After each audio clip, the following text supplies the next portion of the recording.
நற்பல வார்த்தை பல நான் இன்று பேசுதற்கு நான் நடந்து வரும் முன்னே நான் நடந்து வந்திரம்மா தமிழ்த்தாயே. அன்பிற்கினிய மாணவ செல்வங்களே, உங்கள் அனைவருக்கும் இனிய வணக்கங்கள். அறம், பொருள், இன்பம் இந்த மூன்றையும் கூறக்கூடியது என்னவென்றால் உங்களுக்கே தெரியும், திருக்குறள்.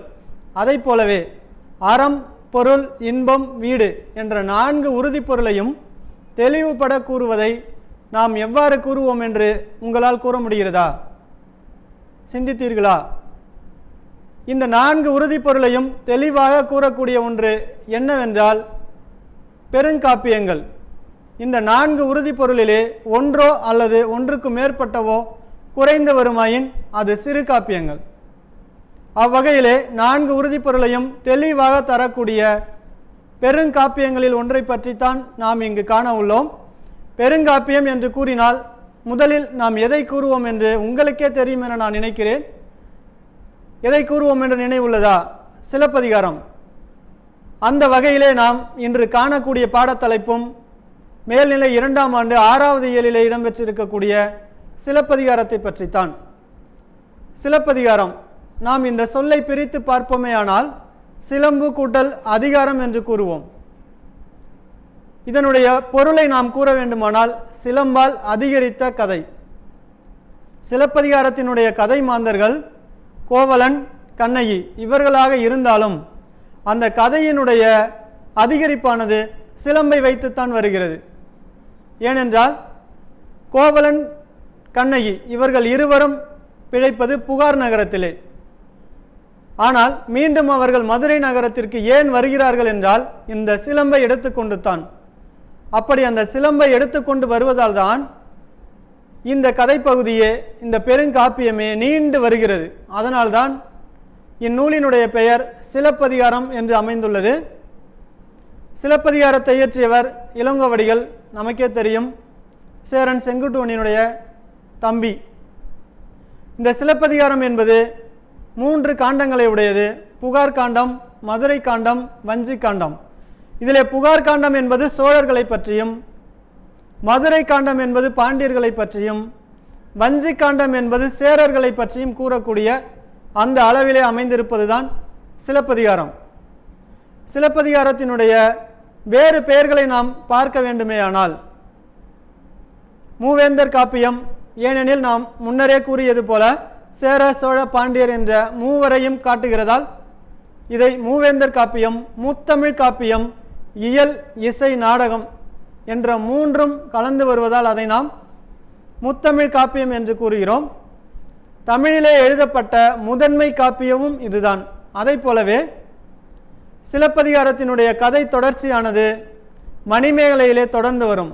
ஆகையால் சிலப்பதிகாரத்தையும் மணிமேகலையையும் இரட்டை காப்பியங்கள் என்று கூறுவர். அதை எடுத்து பார்க்கும்போது ஒற்றுமை காப்பியம் உரை, இடை, இடப்பட்ட பாட்டுடை செய்யுள். முழுவதுமாக செய்யுளாக இருந்தாலும் இடையிடையே ஆங்காங்கு உரை வடிவில் எழுதப்பட்டுள்ளதால் இதை நாம் உரை, இடை, இடப்பட்ட பாட்டுடை செய்யுள் என்றும் கூறுகிறோம். இதனுடைய உண்மையான உட்கருத்துக்கள் என்னவென்று பார்ப்போமேயானால் அரசியல் பிழைத்தோர்க்கு அறம் கூற்றாவதும், உரைசால் பத்தினியை உயர்ந்தோர் ஏத்தலும், ஊழ்வினை உறுத்து வந்து ஊட்டும் என்பதுதான்.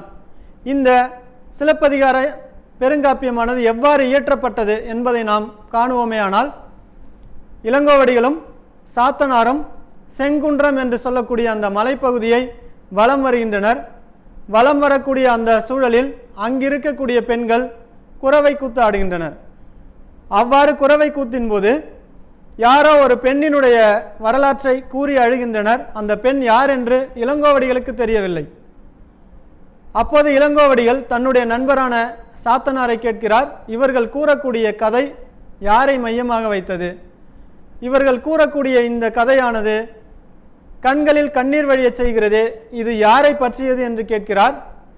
அப்போது சாத்தனார் இந்த கதையை கூற ஆரம்பிக்கிறார். கூறும்போது முழு கதையும் உங்களுக்குத்தான் தெரிகிறது, நீங்களே எழுதுங்கள் என்று இளங்கோவடிகள் சாத்தனாரை கூறுகிறார். அதற்கு சாத்தனார், நான் எழுதினால் சாதாரணமாக புலவன், நீங்கள் எழுதினார் இளவரசர், சேர நாட்டை சேர்ந்த இளவரசர், ஒரு மன்னன் எழுதினால் அனைவருமே விரும்பி படிப்பர். சாதாரணமாக புலவர் எழுதுவதை விட. ஆகையால் ஒட்டுமொத்த கதையையும் நான் கூறிவிட்டேன், அடிகள் நீரே அருளுக என்று கூறுகிறார். இதற்கான அந்த அடிகளை நீங்கள் தான் எழுத வேண்டும், நீங்கள் எழுதுவதுதான் சிறப்பாக இருக்கும் என்று கூறுகிறார்.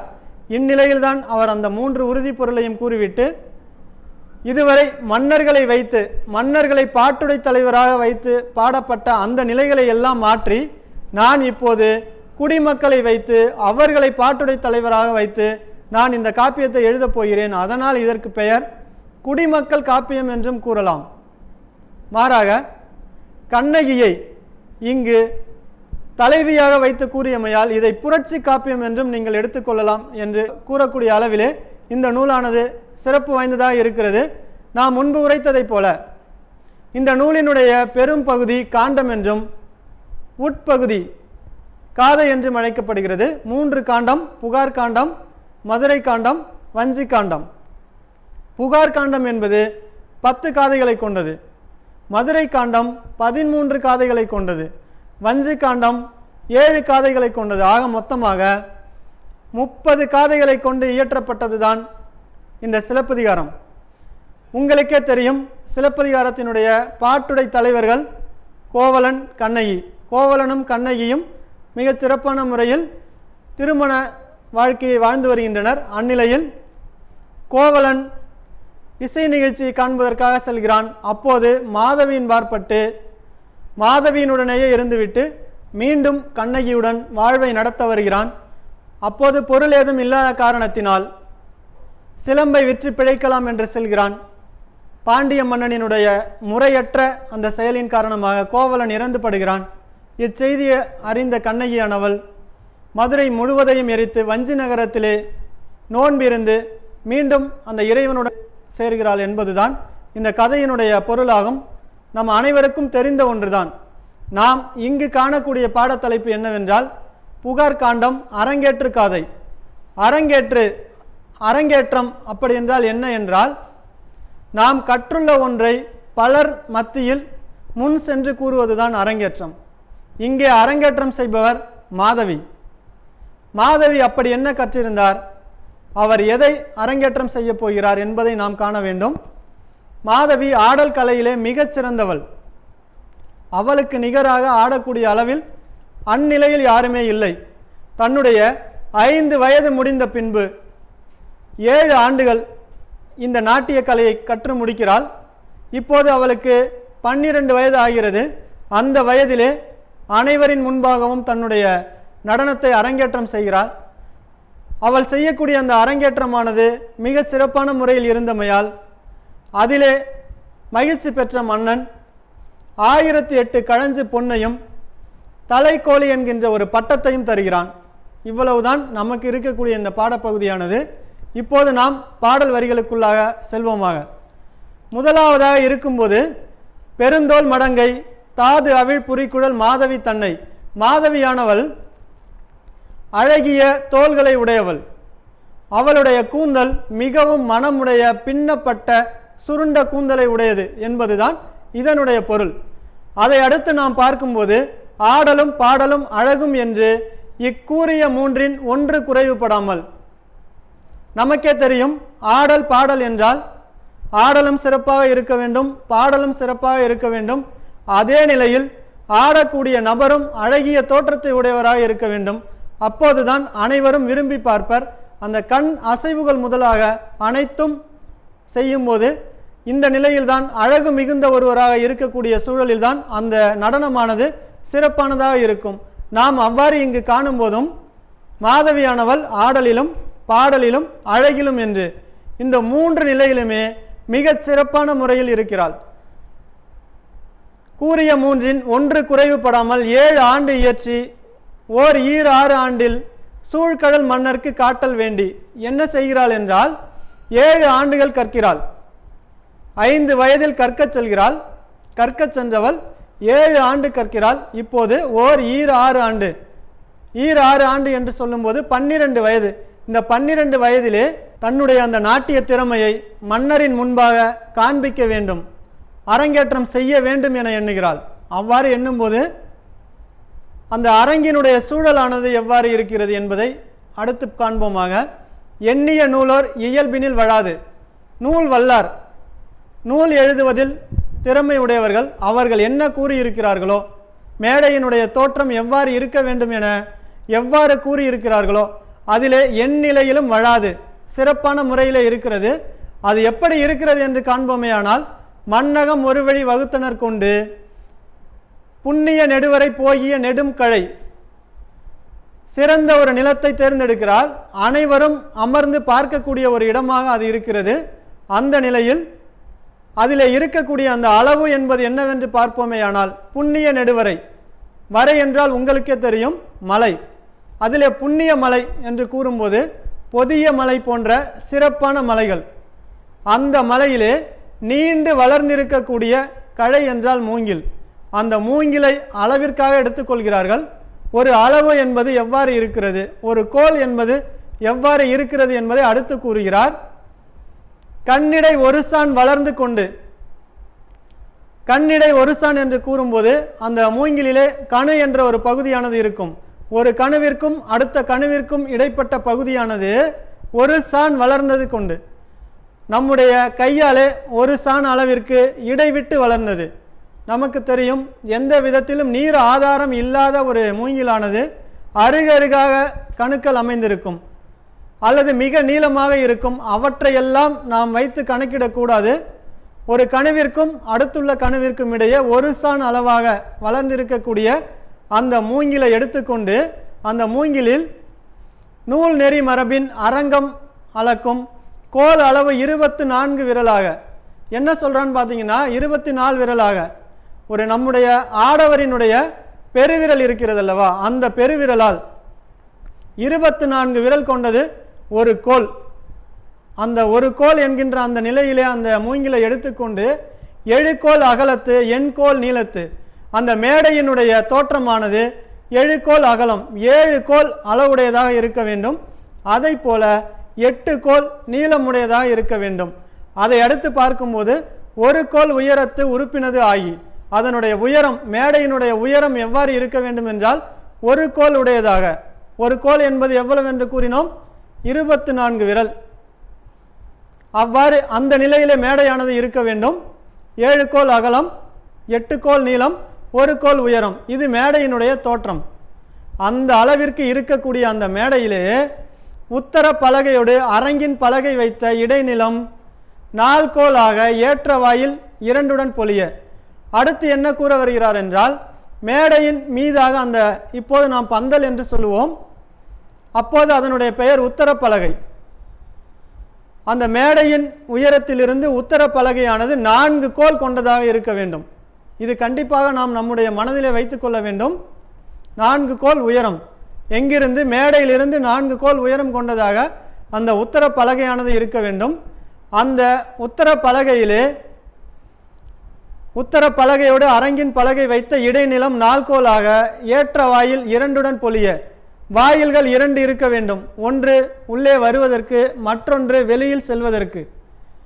இந்த ஒரு நிலையில் எல்லாம் இன்று அந்த நாடக மேடை இருக்கிறதா என்பது கூட கேள்விக்குறியாக இருக்கும். ஆனால் இளங்கோவடிகள் எழுதிய சிலப்பதிகார காலத்தில், கோவலன் கண்ணகியினுடைய காலங்களிலேயே இந்த அளவிற்கு ஒரு சிறப்பான அந்த நாடக மேடை இருந்திருக்கிறது என்றால், நம்முடைய முத்தமிழினுடைய பெருமையானது இந்த இடத்திலே சிறப்பாக எடுத்து காட்டப்படுகிறது.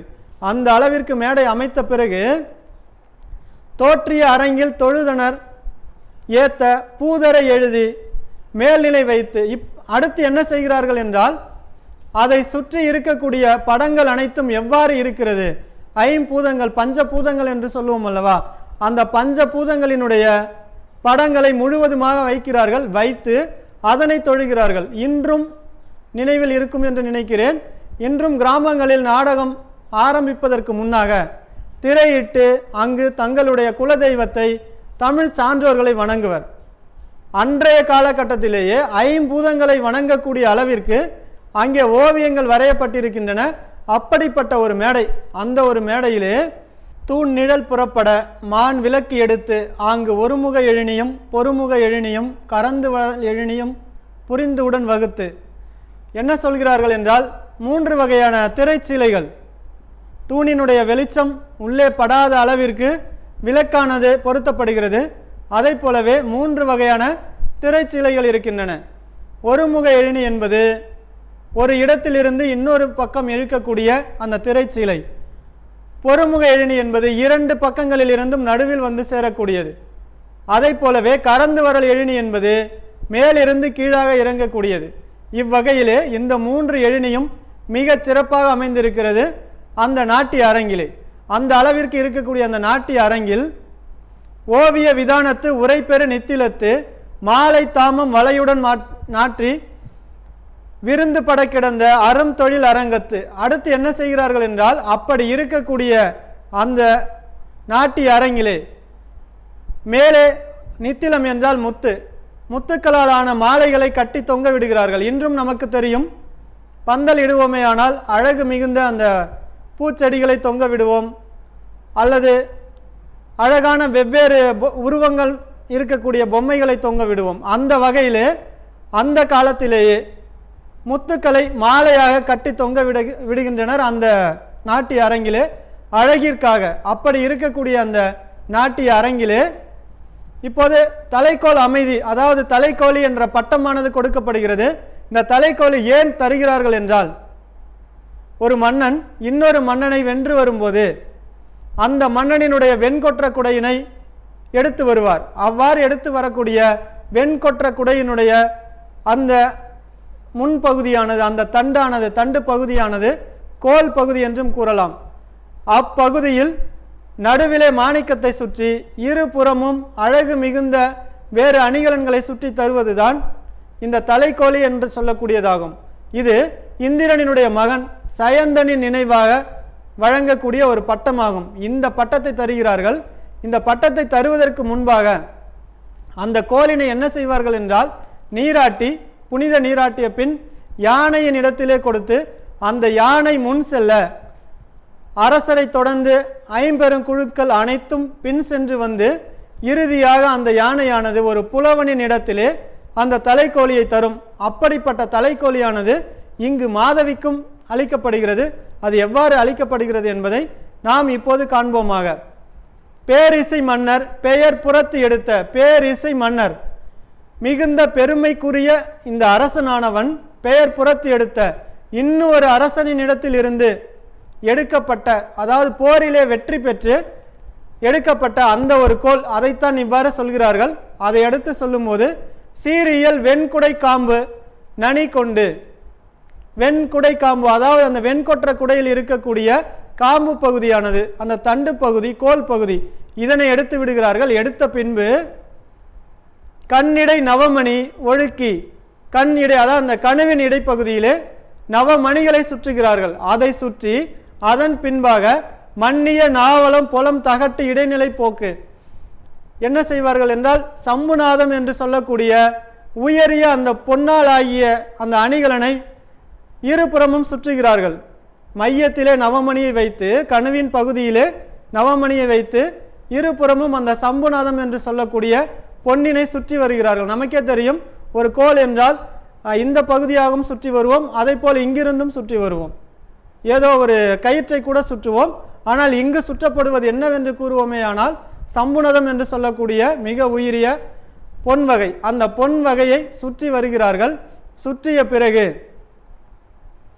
காவல் வெண்குடை மன்னவன் கோயில் இந்திர சிறுவன் சயந்தனாக என வந்தனை செய்து வழிபடு தலைக்கோல் புண்ணிய நன்னீர் பொன் குடத்து ஏந்தி, நான் முன்னரே உரைத்தது போல அந்த கோலினை இந்திரனின் மகன் சயந்தனாக பாவித்து அந்த இடத்திலே வைத்து வழிபாடு செய்கிறார்கள். வழிபாடு செய்த பிறகு புண்ணிய நீரை எடுத்து வந்து அந்த கோலினை நீராற்றுகிறார்கள்.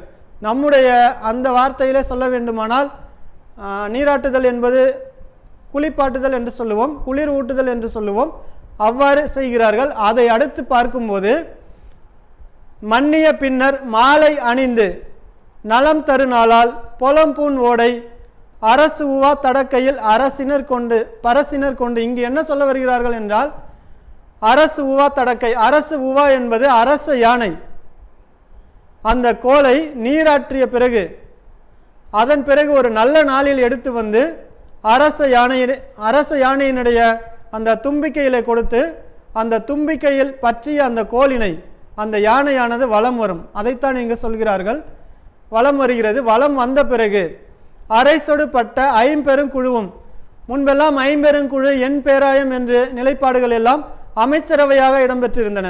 அதை போலவே இங்கும் அந்த அரசனோடும் அரசு உவா தடக்கையில் பரசினர் கொண்டு முரசு எழுந்து இயம்ப பல்லியம் ஆர்ப்ப அரைசொடுபட்ட ஐம்பெருங்குழுவும் தேர்வலம் செய்து கவிகை கொடுப்ப ஊர்வலம் செய்து புகுந்து முன் வைத்து ஆங்கு. என்ன சொல்கிறார்கள் என்றால், அந்த ஒரு கோலினை யானை இடத்திலே தந்து யானையின் பின்னாக அரசன் மற்றும் ஐம்பெருங்குழுக்கள் ஊர்வலமாக வருகிறது. வந்த பின்பு அந்த தலைக்கோழியை யாரிடம் கொடுக்கிறார்கள் என்றால், ஒரு புலவன் இடத்திலே தருகிறார்கள். அப்படி தந்து அந்த புலவன் அதை பரிசு பெறுபவருக்கு தருவார். அந்நிலையிலே இருக்கிறது. அதை அடுத்து பார்க்கும்போது மாதவியினுடைய அந்த ஆடலானது எவ்வாறு இருக்கிறது என்பதை நாம் காண வேண்டும். அரங்கிற்குள் அவள் எவ்வாறு சென்றாள் என்பதையும் நாம் இங்கு நோக்க வேண்டுமாக. இயல்பினின் வழா இருக்கை முறைமையின் குயிலுவ மாக்கள் நெறிப்பட நிற்ப வழக்கால் முன் மிதித்து ஏறி அரங்கத்து வளத்துன் சேர்தல் வழக்கென பொருந்தி. மாதவி எவ்வாறு செல்கிறாள் என்றால், தன்னுடைய வலது காலினை எடுத்து வைத்து மேலேறி அங்கிருக்கக்கூடிய நாட்டிய அரங்கினுடைய வலது பக்கத்திலே சென்று நிற்கிறாள். நடனம் ஆடக்கூடிய ஒருவர் வலது பக்கத்தில் நிற்க வேண்டும், இசைக்கக்கூடியவர்கள் இடது பக்கம் இருக்க வேண்டும். இதுதான் நம்முடைய அந்த முறை என்பதும், அந்த முறையில் சற்றும் வழாத ஒரு நிலையில், குறைவுபடாத நிலையில் மாதவியும் சென்று நிற்கிறாள். சென்று நின்ற பின்பாக இந்நெறி வகையால் இடத்துன் சேர்ந்த தொல்நெறி இயற்கை தோரிய மகளிரும் சீரியல் பொலிய நீர் அலனிங்க. அந்த அளவிற்கு இடதுபுறமாக நடிக்கக்கூடிய பிற அந்த மாக்களும் சென்று நிற்கிறார்கள். அவர்கள் இசைக்கருவி இசைக்கக்கூடிய நபர்கள், அவர்களும் சென்று நிற்கிறார்கள். வாரம் இரண்டும் வரிசையின் பாட பாடிய வாரத்து ஈற்றில் நின்று இசைக்கும் கூடிய குயிலுவ கருவிகள் எல்லாம். இவ்வாறு இருக்கும்போது இரு வகையான வாரம் இசைக்கப்படுகிறது. ஒன்று பாடுதல், அதற்கு ஏற்ப இசைத்தல். இரண்டு வாரமும் சிறப்பாக நடக்கிறது.